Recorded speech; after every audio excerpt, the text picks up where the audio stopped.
Mr. Epstein, the Beatles have tended to overshadow all the other artists you have working for you or for whom you work. What sort of size of empire have you got now? We have 7 acts. I call them acts because 5 of those are groups and 2 of them are soloists. That's Billy J. Kramer and the Dakotas, which is a separate entity, his backing group, Jerry and the Pacemakers, Tommy Quickly, The Foremost, Cilla Black, and Sounds Incorporated. And what about the administrative staff to support all this? Well, it varies slightly, because we've just moved into London, and we're gathering new staff, but it's approximately 25. What sort of size of empire is it in terms of money? One's read some staggering figures that the Beatles have earned for their recording company in the last year. What sort of turnover does this empire produce? I couldn't give you an answer to that. I really don't know, because don't forget that the companies which can manage these artists, to which they're contracted, has only been in operation since June 1962. The papers have been accusing you of being Mr. 25%. If the turnover is as big as we were implying then, this means a very large income from you. Is it in fact a lot in the entertainment business? It isn't. And one's profits from that 25% in this business are not really fantastic, because my own personal expenses in connection with the management of artists are quite fantastic, really. What sort of expenses are those? Well, when I fly to America, or I fly to America in order to fish around to arrange bookings and so on and so forth, I pay my own fares. If I contract the Beatles to, say, the Ed Sullivan Show, he'll pay fares for the boys and possibly their road managers, but I don't consider that he should pay my fare, because I don't strictly travel with them wherever they go. So wherever I go, I have to pay my own expenses, and that all comes out of that 25%. Plus, of course, for that 25%, we arrange for them to have all their photographs, we arrange their transport, and you can imagine the telephone calls that we make on behalf of, say, the Beatles, which is sort of worldwide, really. Immense telephone bills. Tremendous, yes.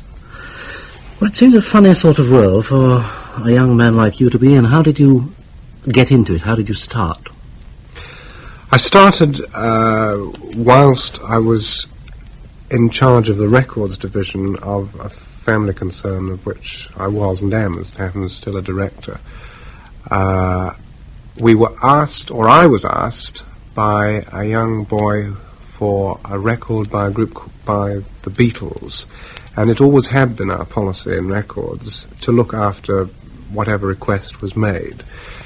And I followed up this inquiry. I didn't know anything about it, and it was only after a week or two that he told me that they were, in fact, a Liverpool group. I assumed, for some reason, that they were from Germany. Anyway, he told me that they were a Liverpool group, and that they'd just, in fact, returned from Germany, and that they were playing in a club called the Cavern, about 100 yards away from my office, and I arranged to go down there, and I saw them one midday session, which is at the time, it was a pretty much of an eye-opener, to go down into this darkened, dank, smoky cellar in the middle of the day, and to see crowds and crowds of kids watching these 4 young men on stage. They were sort of rather scruffily dressed in the nicest possible way, or I should say in the most attractive way. Black leather jackets and jeans, long hair, of course, and rather untidy stage presentation, not terribly aware and not caring very much what they looked like. I think they cared more even then what they sounded like. I think they still care more what they sound like. Obviously they know the importance now of what they look like because of, television and so on. The changes in their appearance, are they due to you? Have you encouraged them to dress in such a way and so on? I would say that it was due to the 5 of us rather than to me. I encouraged them at first to get out of leather jackets and jeans, and that I wouldn't allow them to appear in jeans after a short time, and then after that step, I got them to wear, I think, sweaters on stage, and then very reluctantly, eventually, suits. I think it was for their one of their first sort of major appearances. I'm not sure they didn't wear their first suits for a BBC broadcast to a live audience. These suits with the Beatle collar are in fact a German type of jacket. I first saw them in Germany some years ago. Did the boys choose this type of suit, or you? They did, actually, very much with my approval. I thought it was an excellent design at the time. It quickly became sort of rather overworked and no longer sort of interesting for them to wear. But they first discovered it, I think. The idea originated from France, Pierre Cardin. On that day you first went to the cavern and saw the Beatles, did you talk to them then? Yes, I did. Yes, I met them. You'd spotted their talent, you'd seen they had something. Did you sign them up there and then? Oh, no. No, I've never done that with any artist. In actual fact, I commenced to go around with them almost a week or so after having first met them. And then we worked out a basis for an agreement, which they didn't actually sign, and I didn't actually start to take anything out of their money, of which there was very little in any case, until, about 4 months afterwards. Actually, the first meeting that we had, the first business meeting we held at my store. It got off to a very late start. It was quite amusing, really. 3 of the boys arrived at the appointed time at 4 o'clock. I was very busy ordering records for Christmas, and Paul didn't show at all for at least 3/4 of an hour, and I was a bit put out about this. I thought this is the first meeting, they want to do something about management and so on. And I asked one of the boys to get on the phone to him, and he came back and he said, well, he's just got up, he's in the bath. So I sort of, shouted about a bit, and I thought, this is very disgraceful indeed, and how can he be so late for an important thing? And George just simply replied, it was very typical of them, well, he may be late, but he's very clean. Yet you picked these boys, who've now gone right to the top of all the available trees that there are for them. Why? What was it about them? I liked them enormously. I immediately liked the sound that I heard. I heard their sound before I met them. I think, actually, that's important, because I think that it should always be remembered that, in fact, people hear their sound and like their sound before they meet them. They are important. But I immediately liked what I heard, and I thought that it was something that an awful lot of people would like.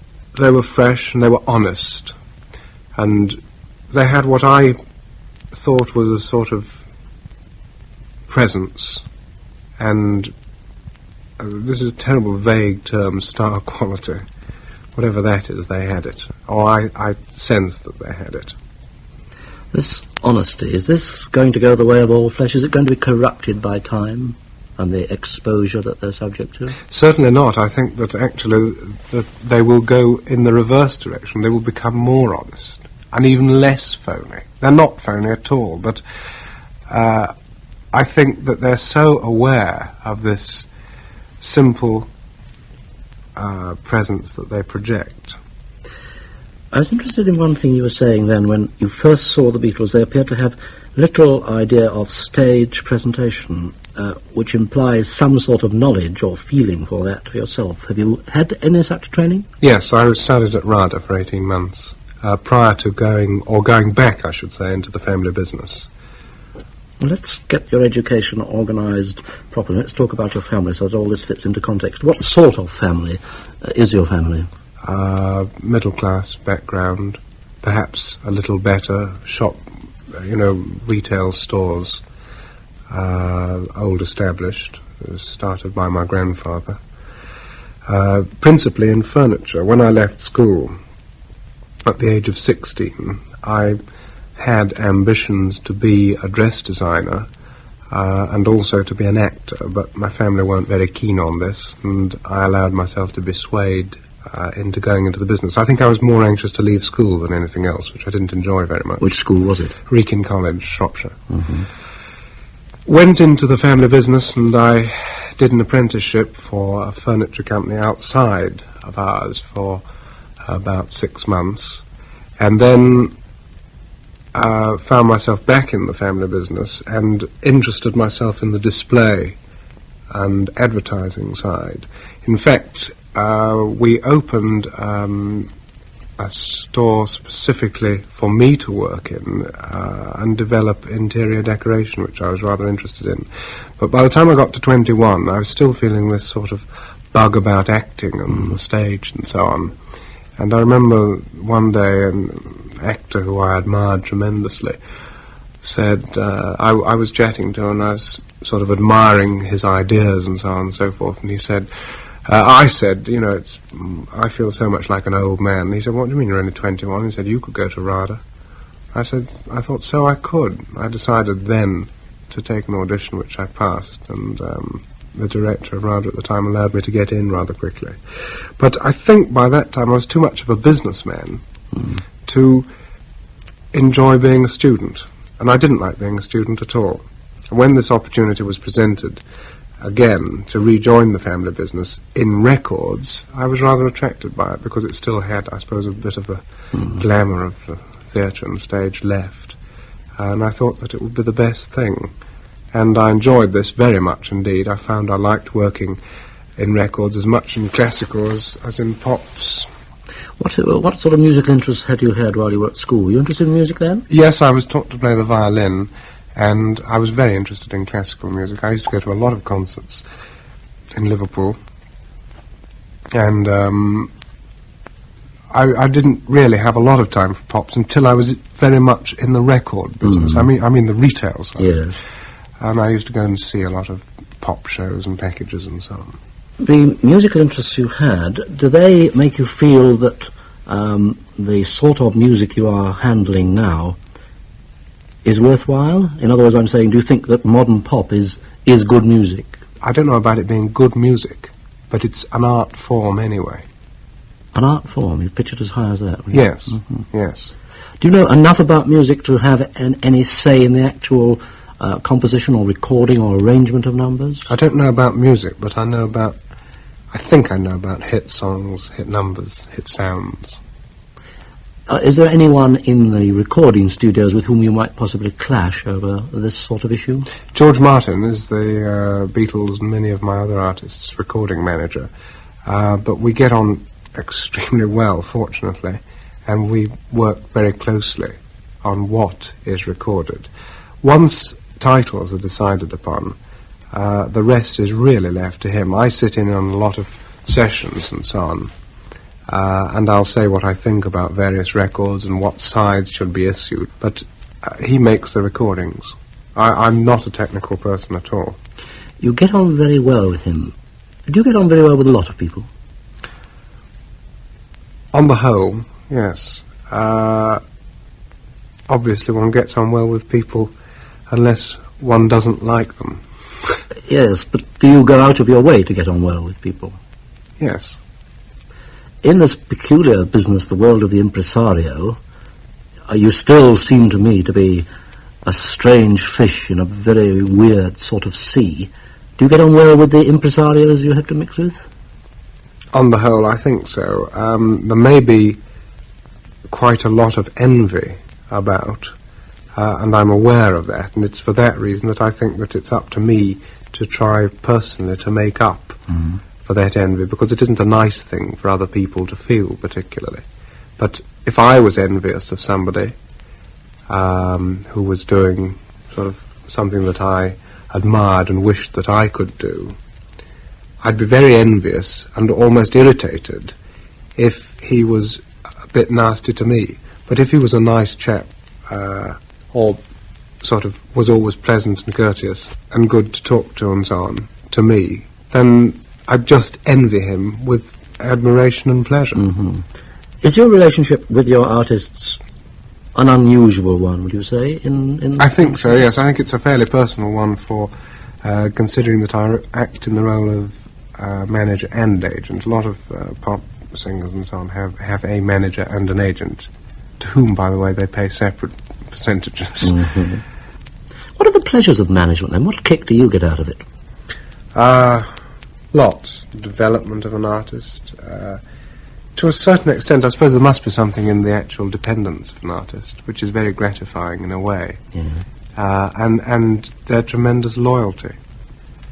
And also, I like my artists as people very much. I think they're all great people, and I really mean that. It was recently written about me that I probably enjoy best the company of my artists. I think it's quite true, actually, because it was written in a context where I don't have much of a social life, and that most of my time is spent with my artists. Well, apart from a general feeling of pleasure, is there any specific moment in management when you really get a kick? Have you had a real kick out of any aspect of management lately? Well, you always get a kick when a record comes into the hit parade or a record hits number one. That is a great feeling. It's a simple thing, really, but it's a great feeling because you've been right. The artist's been right, and you've been right. The recording manager's been right. The song was right. The artist was right, and it was put over in the right way. And one feels that all one's work has sort of suddenly been worthwhile. It's just like, I suppose, winning a race. It's not just the record and the artist and the song getting to number one, but so much happens because a record has hit number one. An artist is suddenly important, and they're wanted everywhere because the record looks as though it's going to be number one in other parts of the world. A record in the charts means a great deal to an artist in this day and age. Was there an immense amount of pre-planning in that American trip? When did you start thinking about it, for example? Well, obviously one's thought about America in connection with the Beatles for a long time, because I was always quite sure that really the Beatles would make it big over there. We were all rather perturbed about it because we seemed to be issuing the records and nothing much was happening. And I went over to have a look around and see why and try and sense the American market. I also took with me one of my own artists, Billy J. Kramer, to do some promotional work, which I thought would be a good idea. And both worked quite well, actually. So far as sort of looking around and seeing what was the matter, I think that it was very simple. My answer to the boys when I came I didn't think that we'd yet produced a record which was right for the American market. But I did think, having listened to an awful lot of American pop music and what was currently popular there, that I Want to Hold Your Hand, which was just about to be issued, was the right one. Plus the fact that an awful lot of information had filtered through from the British press, from the Royal Command and the Palladium and the scenes in London and Beatlemania, as it's called in general. There was great interest at that stage, and it was just the right moment for the issue of I Want to Hold Your Hand. Timing seems to come into this somewhere. Was the American trip such a success because it was perfectly timed, or what? I think that it helped tremendously. I couldn't possibly say that I timed that because I knew it would be exactly right, but it was right, as it happens. That Ed Sullivan, going over at that particular moment for those two Ed Sullivan shows, could not have been more right. The records were just at the top. They'd been at the top for a couple of weeks, and they were still at the top. And it fitted in very well indeed. There's another venture on the stocks now, and again timing may have come into this. You're making a film. Yes. A conscious, deliberate decision, or have other people persuaded you to do it? Well, we've had film offers, obviously, since the boys first started to have big hits over here. A lot of them we didn't like, and I did start to get perturbed because obviously films were important, and I think that the Beatles are going to be very good in films. The thing which really started off this film, I think, was the idea of Alan Owen. Because the Beatles were very keen about this, and so was I. I thought that he was an excellent writer and the right person for this film. Are you involved in producing this film at all? Slightly, yes. In an advisory capacity, but I've taken it upon myself to produce Jerry and the Pacemakers film. Aren't you ever timid about going into new areas, highly technical areas like this, without a great deal of knowledge or experience? Not really, because one studies quite a lot from an outsider's point of view, and after all, started to manage the Beatles and the others without any experience at all.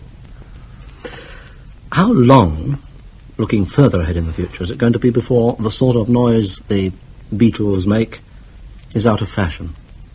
It does seem to me that generally there's a slight sort of change even now in a general trend.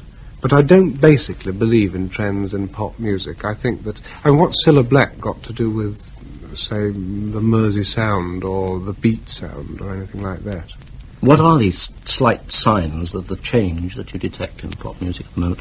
I think that the heavy beat, the pounding beat, is lessening the popularity of it, and I think that there's a more subtle sort of sound coming, which is rather nice, I think. It's rather good, and good harmony too. What sort of examples?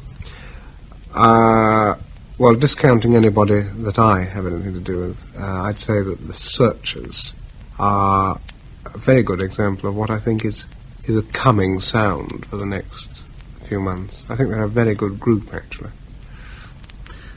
The Mersey sound, this phrase I gather you don't like, was of course coined presumably by newspaper men because of the crop of groups coming from the Liverpool area. I found it a peg to hang with them on. The Liverpool area seemed to give the movement some sort of strength, but you yourself have now just moved down to London. Isn't this a mistake? Yes. It's a pity. I've moved with great reluctance, actually, because I like Liverpool and I like its people, and obviously I probably owe the city quite a lot.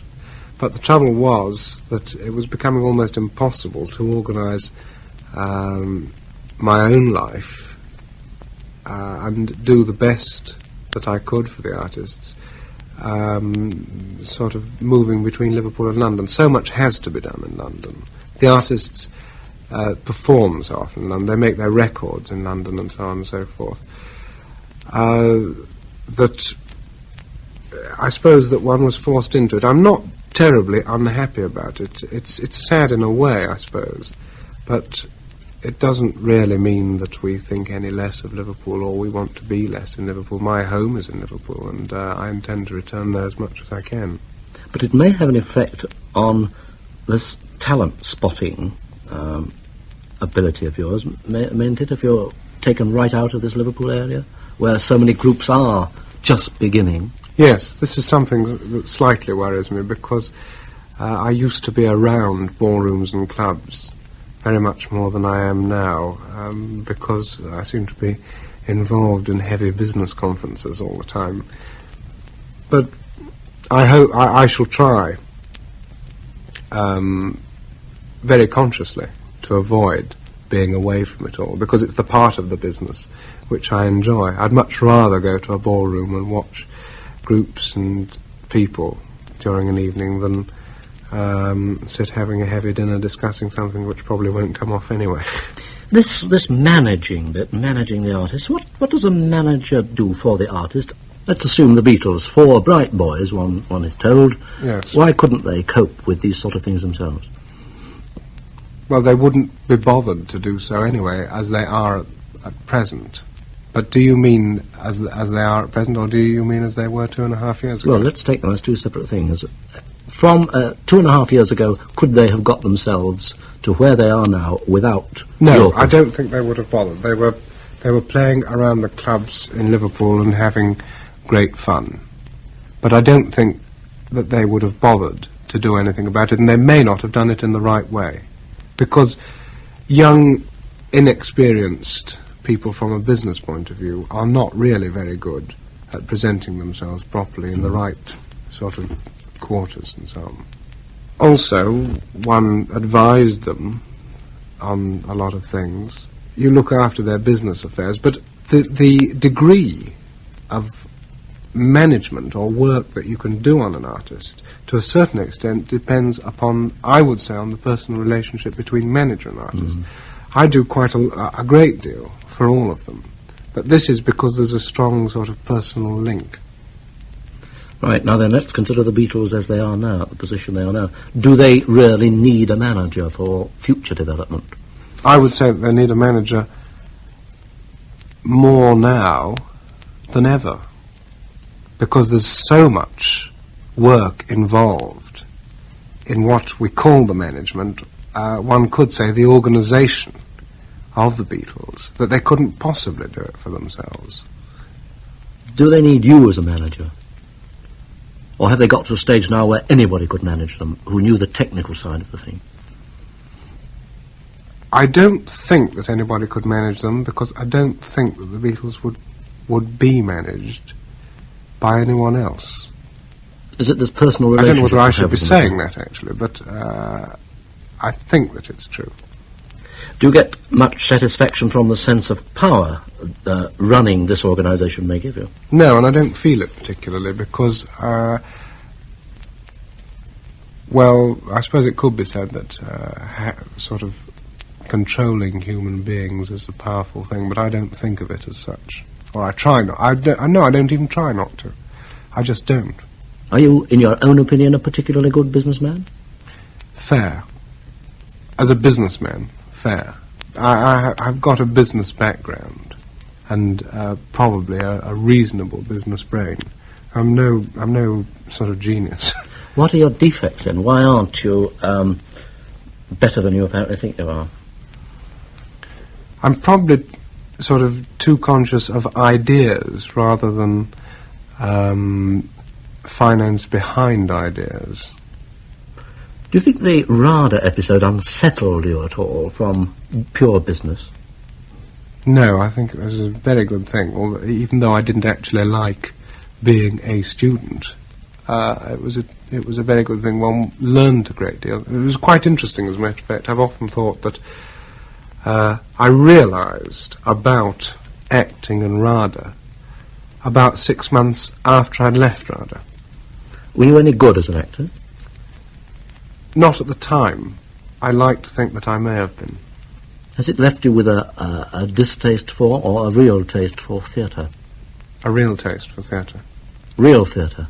Yes, very much so. I would like so much to produce and, dare I say it, act in a play, a straight play. What sort of plays? Possibly something by Chekhov, or a modern straight drama. What sort of dramatist? I don't know, Osborne, something that one knows about.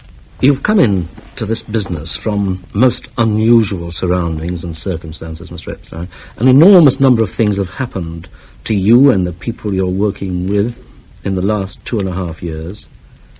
Could you envisage a different sort of life from the one you're leading now? No, certainly not.